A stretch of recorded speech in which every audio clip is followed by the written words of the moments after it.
আসসালামু আলাইকুম, ঈদ মোবারক সবাইকে। তো এইমাত্র খাওয়া দাওয়া করলাম, গোসল করে আসা এখন বাজে 11:42। তো রাত 3টার সময় উঠে রান্না শুরু করছি, 3টা থেকে রান্না শুরু করছি।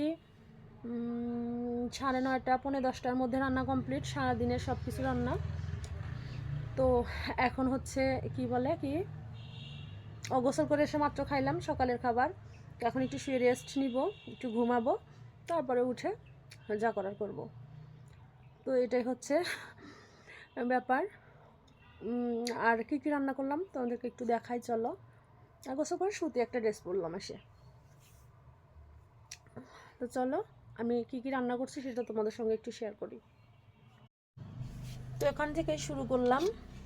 এখানে যে গরুর মাংস পাতিলের মধ্যে দেখাইলাম। এখানে সজনে চচ্চড়ি, সাজনে বা লাজনে। এখানে রোস্ট। এখানে এক রকমের লাচ্ছা সেমাই। এখানে পায়েস। এখানে আরেকটা লাচ্ছা সেমাই। এখানে লাম্বা সেমাই যেটাকে বলে সেটা।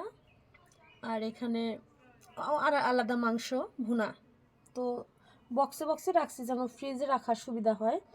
আর আর এটা আমার খিচুড়ি।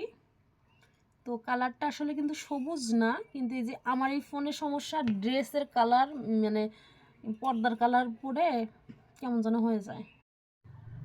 আর এই তো পোলাও। তো সব রান্না কমপ্লিট।